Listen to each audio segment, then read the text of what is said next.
hablemos del metabolismo del glucógeno. Dentro de sus tabla de especificaciones, pues tenemos que explicar los procesos de síntesis y degradación del glucógeno a nivel muscular y hepático, analizar los efectos del estado nutricional en abundancia y en escasez y en el ejercicio sobre el metabolismo del glucógeno. Y eso sería lo que necesitamos ver. Creo que también acá, no se me escapa nada. Bueno. Entonces, hablando brevemente de la característica estructural de la molécula del glucógeno, sabemos que este es un polímero, o sea, un homopolisacárido, que está formado por más de 1 millón de moléculas de glucosa que están en una disposición altamente ramificada, ya sea con forma de árbol o forma de brócoli, dice uno de sus libros, con enlaces alfa 1,4 y alfa 1,6, que sirven de reserva energética de rápida disponibilidad.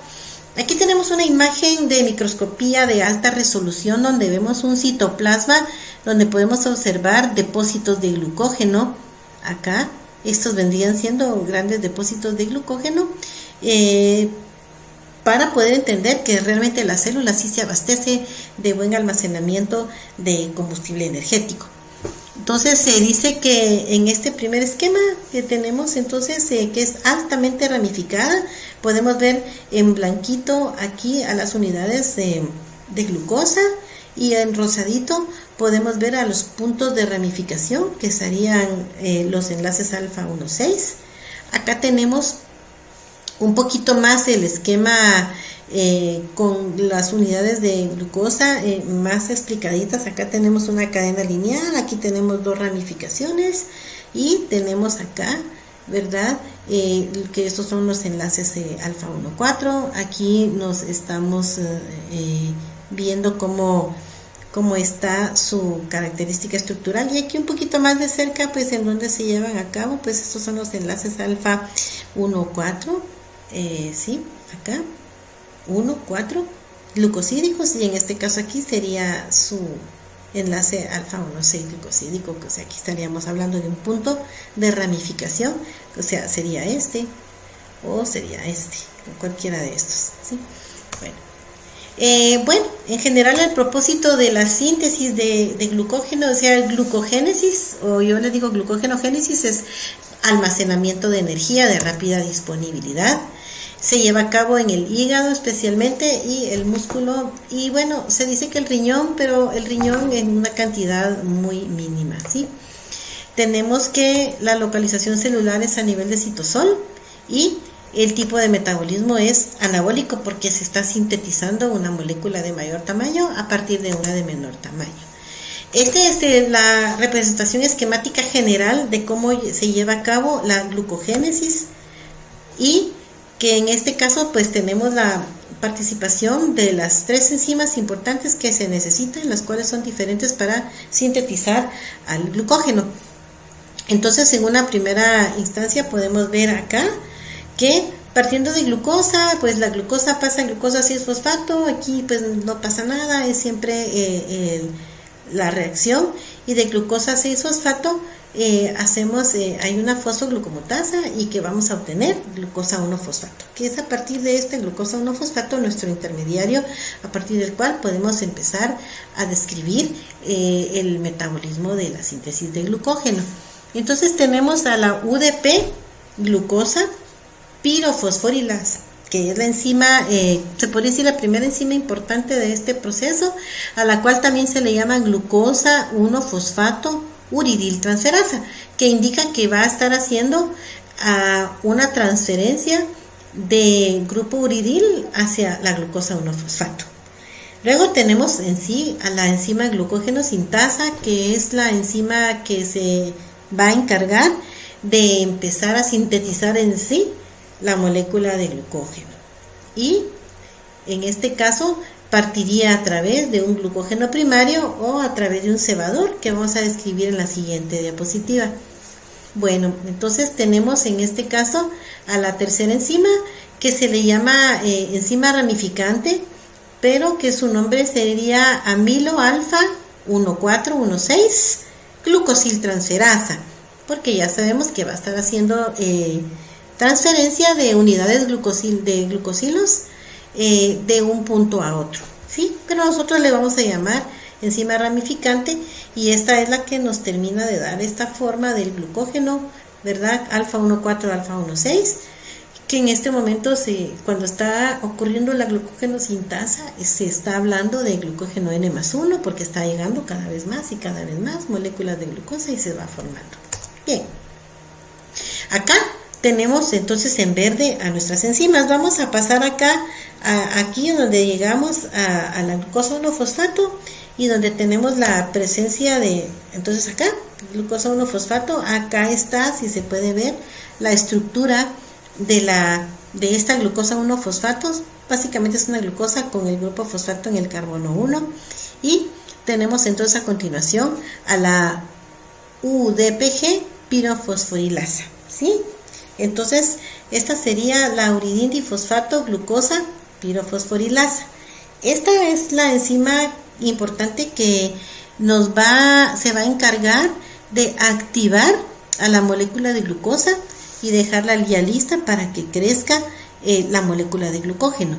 Ahora bien, hay una pequeña reacción accesoria alrededor de esta, que es la que se lleva a cabo por esta enzima, que es la nucleósido difosfosinasa, que esta lo único que tiene importante es de que toma un UDP, ¿verdad? Un UDP que está por ahí disponible y que también en presencia de ATP los une para formar el uridintrifosfato, que es el UTP.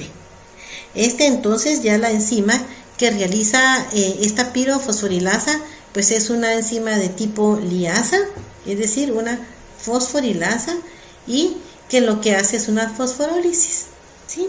Que entonces lo que nos hace es de UTP formar el UDP glucosa, que es la forma activa para la construcción de la molécula de glucógeno, pero que también tenemos otra enzima paralela accesoria que nos ayuda a que esta reacción se haga irreversible y no revierta, porque eso no puede suceder a este nivel, porque necesitamos no solo tener la forma activa, sino que empezar a construir una molécula. Entonces sí es importante que esta sea reversible irreversible.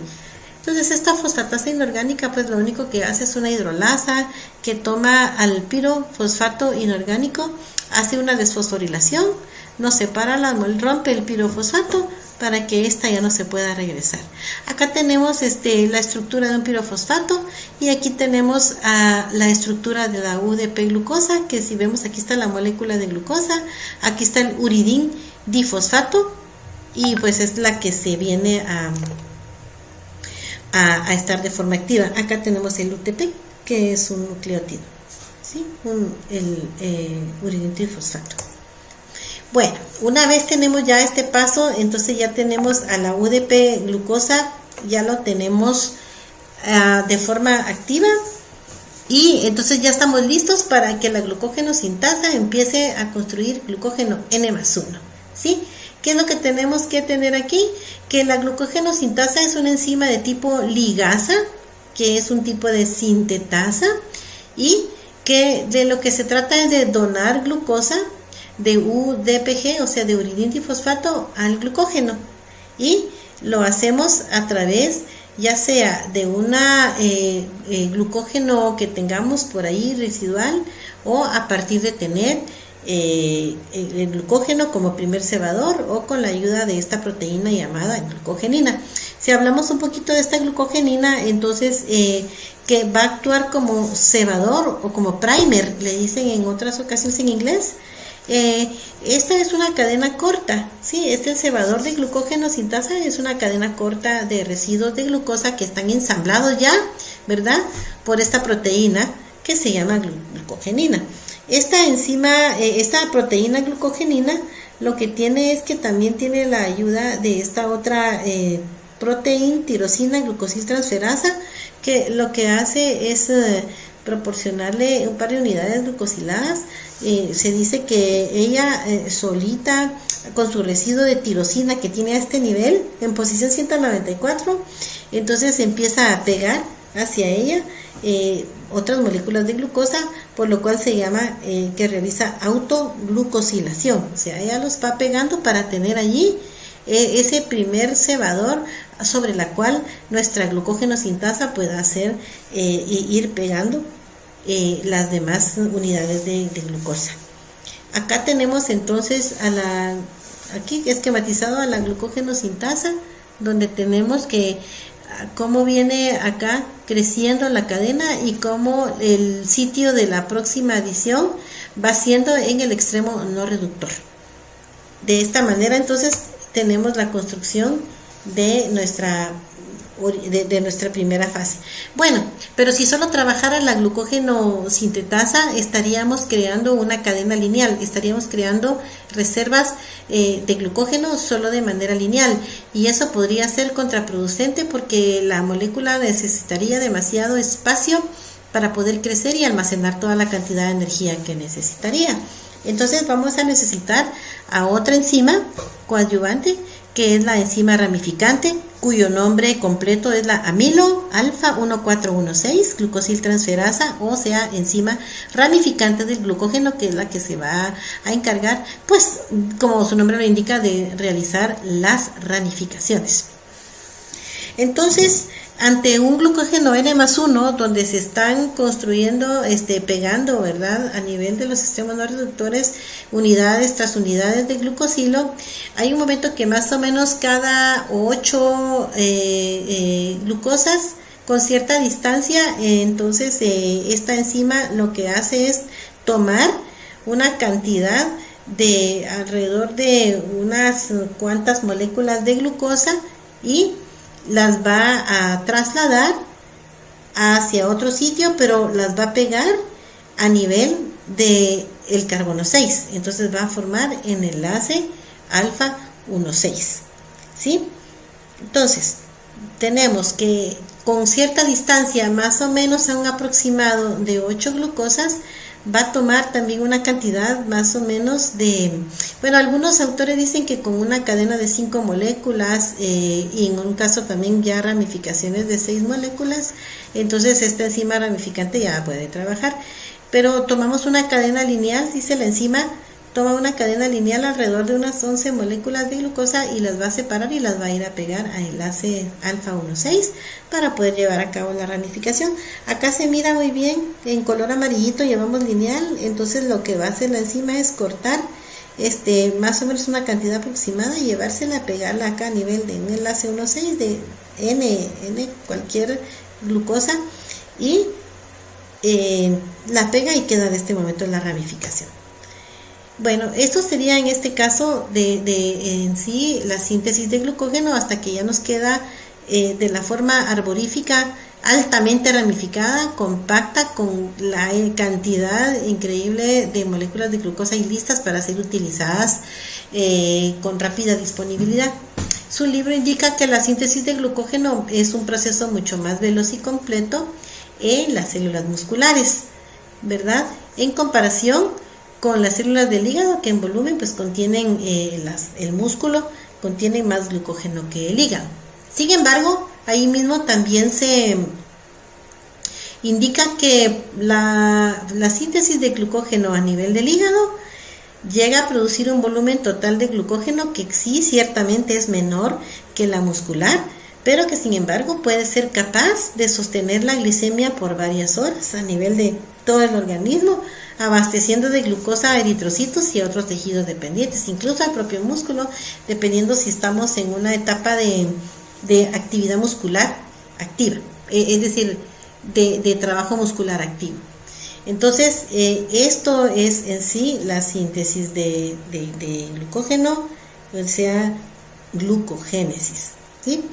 Esto sería en resumen. Ahora, pues nos toca que ya queremos degradar, pasaron 6, 8 horas y no hemos comido, tal vez estamos en la etapa de ayuno nocturno, donde el glucógeno es el que nos provee la glucosa para el funcionamiento celular en estado basal. Y entonces ya nos toca pues degradar a la glucosa, al glucógeno. A eso se le llama glucogenólisis, y para eso vemos que la función es remover la glucosa del glucógeno, que tenemos como primera enzima a la glucógeno fosforilasa, que de hecho es la regulada y la más importante en la síntesis, metabolismo completo del glucógeno, que la función principal es tipo liasa, y lo que va a llevar a cabo es fosforólisis. Entonces, nuestra glucógeno fosforilasa es una enzima altamente regulada, y el producto principal de esta enzima va a ser directamente glucosa 1-fosfato. Veamos cómo se hace. En el momento que que terminó la síntesis y empieza la degradación, lo que se llamaba antes glucógeno N+1, ahora se va a llamar glucógeno N-1, porque pues vamos ahora para menos, ¿verdad? Vamos quitando hasta que pues nos degradamos la molécula de glucógeno. Entonces, acá tenemos al glucógeno N-1, ¿sí? Lo tenemos de este lado, pues a nuestra molécula de glucógeno con N cantidad de glucosa, y aquí tenemos entonces a nuestra enzima glucógeno fosforilasa haciendo su fosforólisis y dejándonos como resultado, como producto, alfa de glucosa 1-fosfato y glucógeno N-1. Si lo vemos acá, acá están diferentes esquemas donde vemos que también del extremo no reductor es donde va rompiendo los enlaces esta enzima, y cómo va dejando entonces como producto a la glucosa 1-fosfato. Y cómo queda la cadena. Me gusta más acá el esquema del libro Harvey Ferrier, porque nos indica un aspecto muy importante, que es el único que quiero resaltar a este nivel, es de que la glucógeno fosforilasa usa fosfato de piridoxal, ¿sí?, como coenzima. Esto, si bien se los van a preguntar alguna vez en algún examen, también es importante, así como vimos que con las transcetolasas en la ruta de las pentosas fosfato se necesita el pirofosfato de tiamina. Vayan anotándose las enzimas que tienen como coenzimas vitaminas importantes. Entonces esta es otra que va a necesitar entonces la presencia de este fosfato de pepiridoxal. Bueno, entonces aquí tenemos de nuevo al producto, que es la glucosa 1-fosfato, y pues aquí nos queda el glucógeno remanente. Bueno, pero entonces, como necesitamos eliminar ramificaciones, así como se construyeron a través de una enzima ramificante, pues sabemos que la glucógeno fosforilasa, que se encarga básicamente de ir rompiendo enlaces alfa 1-4, hay un punto crítico en el cual ya no puede proseguir, que es conforme se va acercando a los puntos de ramificación.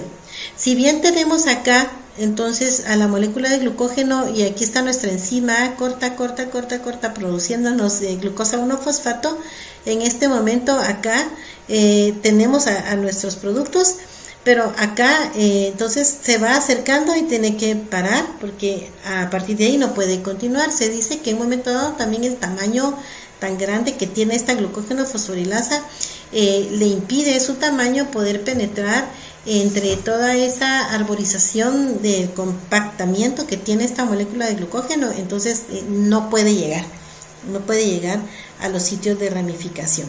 Entonces la enzima desramificante entra en acción, ¿verdad?, cuando tenemos una cadena de 4 residuos a partir de ramificaciones, o sea, llegó hasta aquí, y entonces la enzima desramificante lo que necesita es separar de estas 4 que quedaron, toma 3, se las lleva y las transfiere a otra cadena lineal, ¿verdad?, acá, y la deja para que quede solo un residuo en unión alfa 1-4.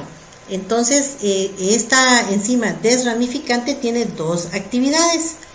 Va a tener una actividad transferasa, ¿sí?, que es donde toma las tres antepenúltimas, si se le puede llamar así, y las transfiere para que luego con su actividad glucosidasa ya desenganche, o sea, rompa el enlace alfa 1,6 y podamos obtener glucosa libre.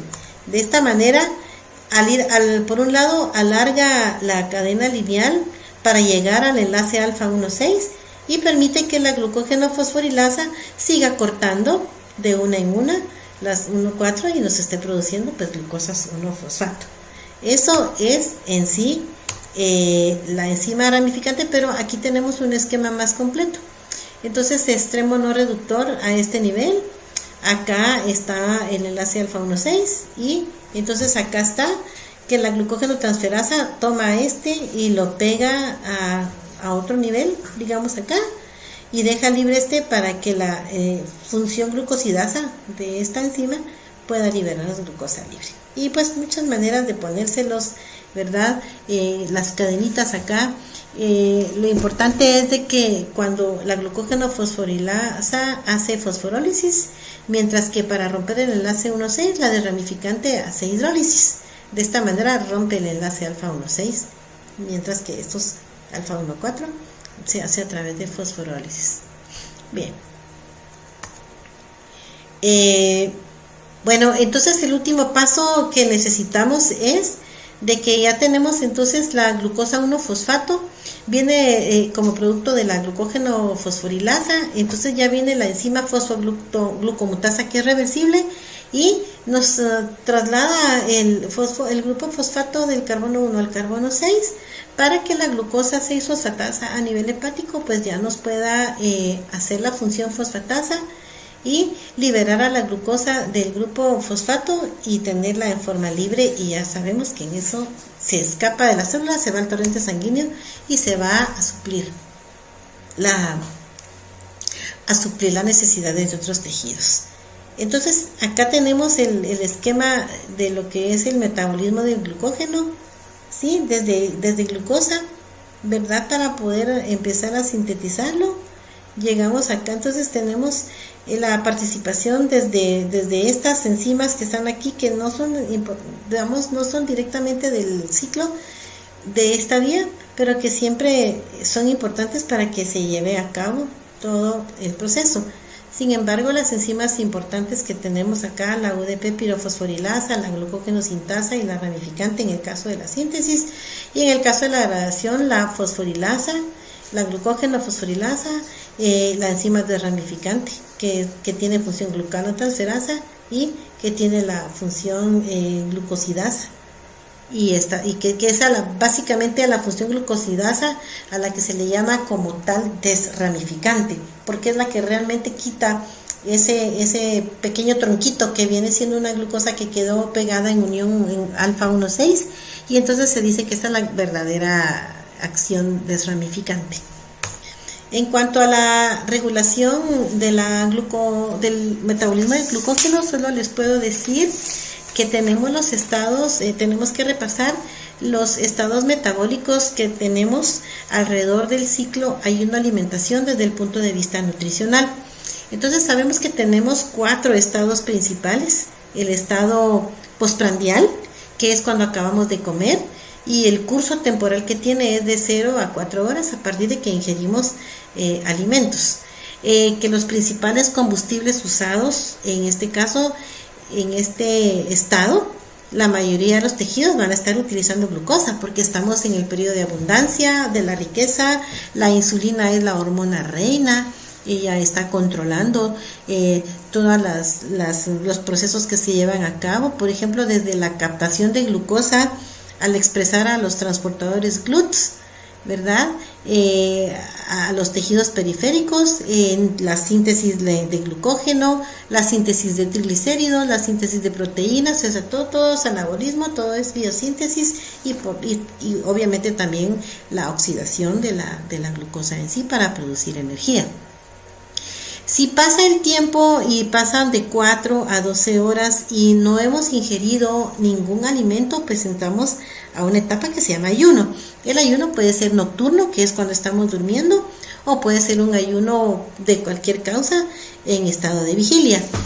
En este estado, el principal combustible usado, ya el cerebro pues sigue prefiriendo la glucosa, porque el cerebro depende prácticamente de la glucosa para la mayoría de su trabajo, entonces lo tiene como combustible de preferencia, pero el músculo y el hígado prefieren ácidos grasos, como para darle provisión al cerebro de glucosa y por tener enzimas para poder trabajar otras vías metabólicas. Entonces hígado y músculo entonces van a usar ácidos grasos como principal combustible energético.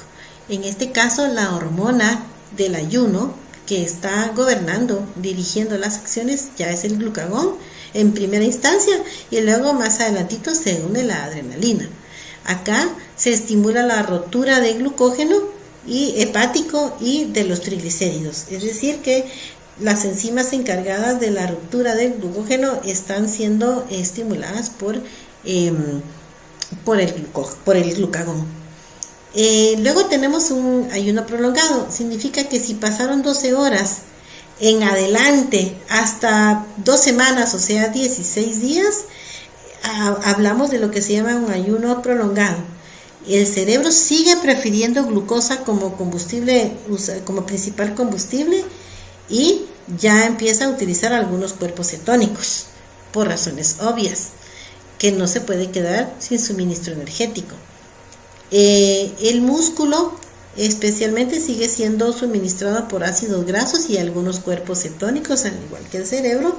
Acá, si se dan cuenta, no aparece el hígado, porque el hígado está encargado en este momento pues de estar haciendo gluconeogénesis y está produciendo para el mismo y para exportar, y en este caso siguen gobernando glucagón y adrenalina, y ya entra en acción el cortisol, que es otra hormona contrarreguladora de la insulina, que está a su vez encargada de la rotura de proteína muscular, ¿verdad? Para poder liberar aminoácidos, especialmente como para ser utilizado en la gluconeogénesis. Bueno, ¿qué pasa si pasaron 16 días y seguimos sin comer? Antes de morirnos, tenemos entonces una etapa que se llama inanición, que es mayor de 16 días, ¿sí? En este momento el principal combustible para el cerebro prácticamente ya es cuerpos cetónicos, y si hay glucosa pues la utilizaría, pero pues en menos proporción, porque eso va a depender de la disponibilidad, ¿sí? Y el músculo solamente ácidos grasos, y ácidos grasos hasta que se agote esa reserva. Acá en este caso sigue reinando el control hormonal de glucagón y adrenalina. Entonces tenemos que en el estado nutricional del ciclo alimentación-ayuno, tenemos entonces acá el estado de realimentación, y aquí tenemos glucólisis, síntesis de glucógeno, síntesis de lípidos, como las rutas que están más activas. Luego entramos a un estado posabsortivo y entramos a la etapa de ayuno. Entonces ya vimos que entonces acá en el estado de ayuno van a estar activas la glucogenólisis, o sea la degradación de glucógeno, la gluconeogénesis, la cetogénesis y la proteólisis, dependiendo de qué tan prolongado sea este ayuno. Sí, que podemos llegar hasta la desnutrición tremenda, hasta una anorexia nerviosa, dependiendo, como les digo, antes de que haya un desenlace fatal, el cuerpo va a tener una serie de reacciones con tal de proteger su metabolismo, y estas son las herramientas con las que cuenta. Tenemos también que en una etapa de ejercicio, ¿verdad? Un ejercicio, un entrenamiento muy profuso, también van a estar activas estas vías para poder proveer de energía al músculo especialmente. Y bueno, con este cuadrito podemos hacer una síntesis de cómo la síntesis y degradación del glucógeno está muy regulada. Y pues fácil, si estamos hablando del hígado, sabemos que cuando tenemos saciedad, la síntesis de glucógeno, o sea la glucogénesis, va a estar acelerada, pues porque está aprovechando que hay recurso para poder llenar las bolsas. Y por lo tanto va a estar disminuida la glucogenólisis, porque estamos más bien llenando bolsas que gastando. Entonces, por razones obvias, esta va a estar disminuida. Si cambiamos el switch a ayuno, entonces sabemos que automáticamente la glucogénesis se disminuye, porque ya no podemos estar guardando, sino que más bien necesitamos utilizar de esta reserva, y de una manera rápida e importante. Por lo tanto, la glucogenólisis va a estar acelerada a nivel hepático en etapa de ayuno.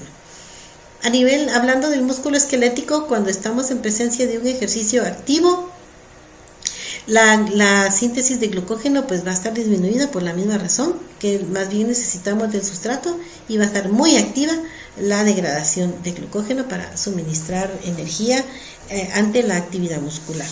Si el músculo está en reposo, pues está pues tranquilo, relajado, entonces puede tener espacio para poder activar a la glucogénesis y disminuir a la glucogenólisis porque no está necesitando en este momento mayor esfuerzo muscular. Cuando tenemos disponibilidad de sustrato a nivel energético alto, entonces la glucogénesis va a estar elevada y la glucogenólisis va a estar disminuida, puesto que tenemos disponibilidad de sustrato y no necesitamos mayor movimiento, mayor aceleración metabólica para poder tener nuestro suministro energético. Y como siempre, por lo contrario, una glucosa y un nivel energético bajo, entonces no estamos para guardar, sino que estamos más bien para utilizar el recurso que tenemos y entonces por lo tanto el comportamiento sería de esta manera.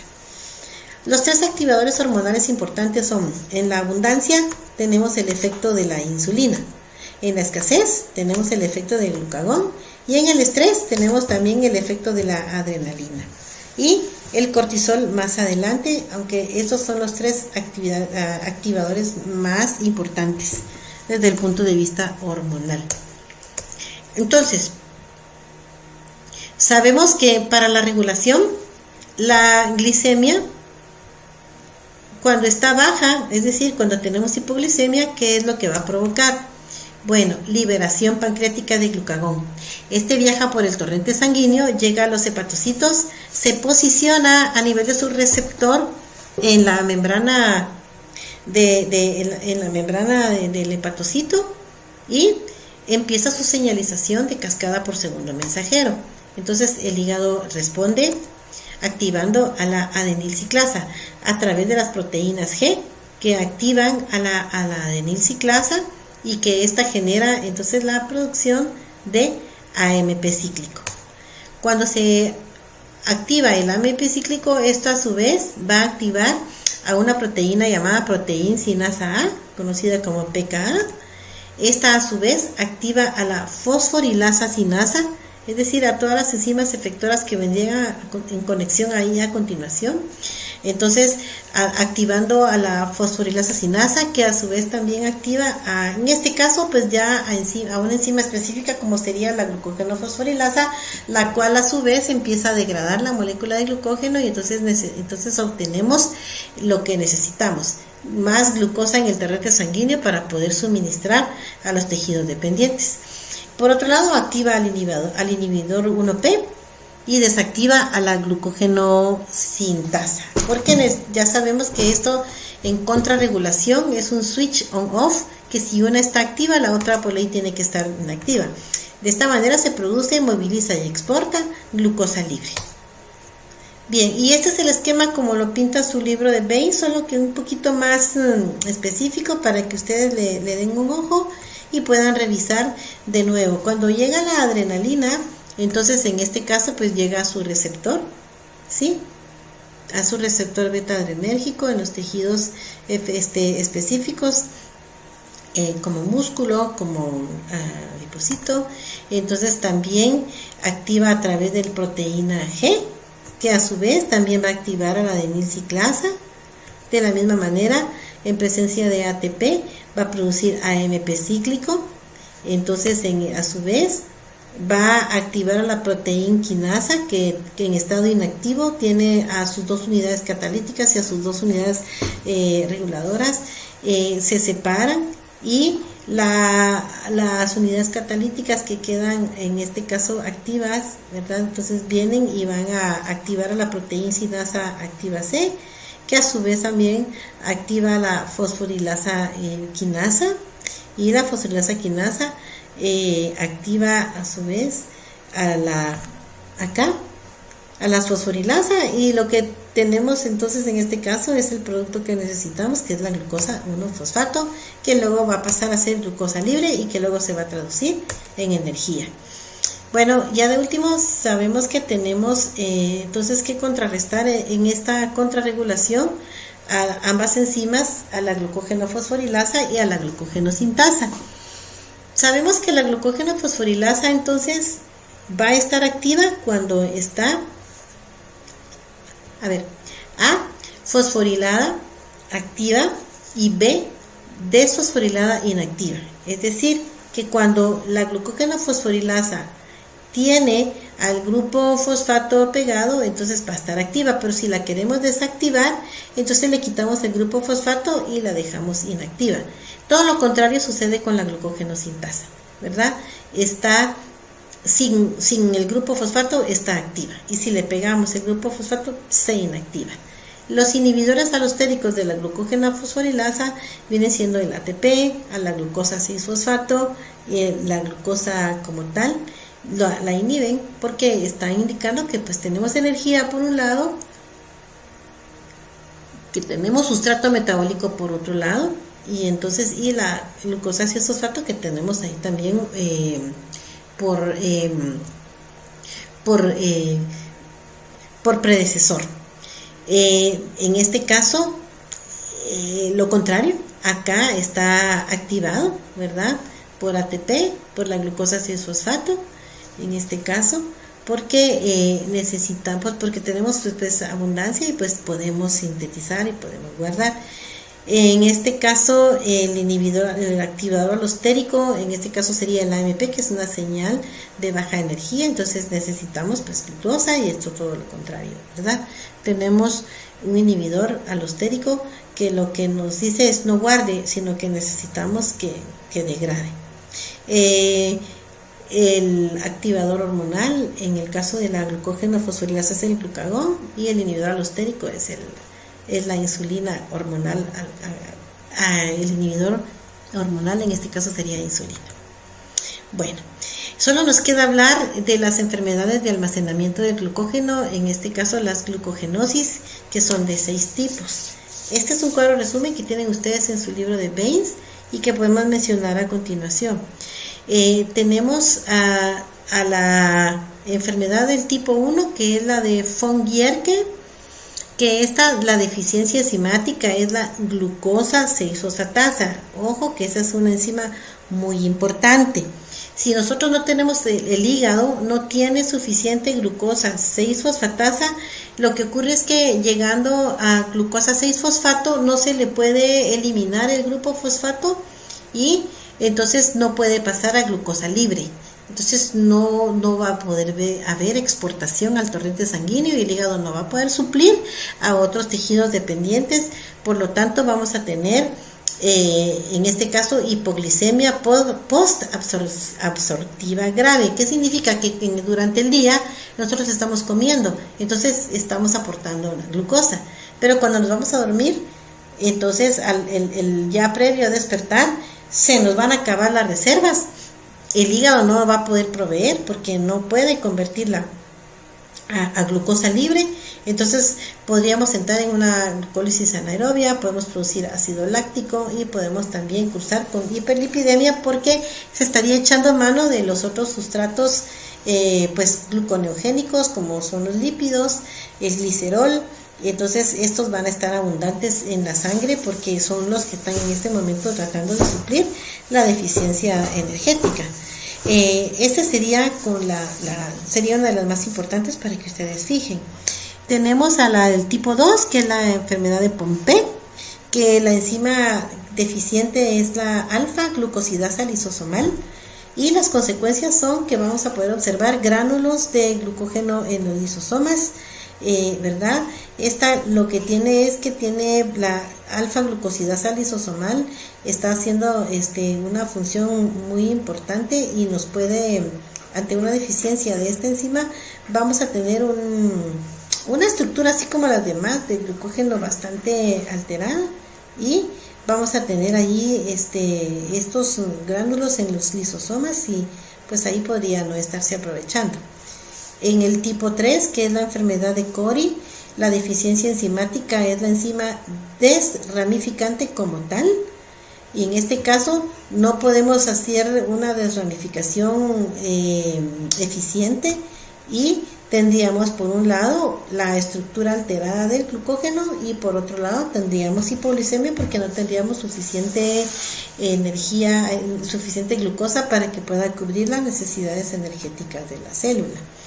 Si hablamos de la enfermedad del tipo 4, que es la que se llama de Andersen, tenemos también una deficiencia enzimática de la enzima ramificante. En este caso no podemos formar un glucógeno de forma apropiada y la consecuencia sería la estructura alterada del glucógeno. Entonces no tendríamos glucógeno, no tendríamos suficiente almacenamiento para suministrar, simplemente también podríamos tener hipoglicemias, aunque no se manifiestan de esa manera acá, asume de que todo va a tener que cruzar en un momento dado con un déficit de suministro.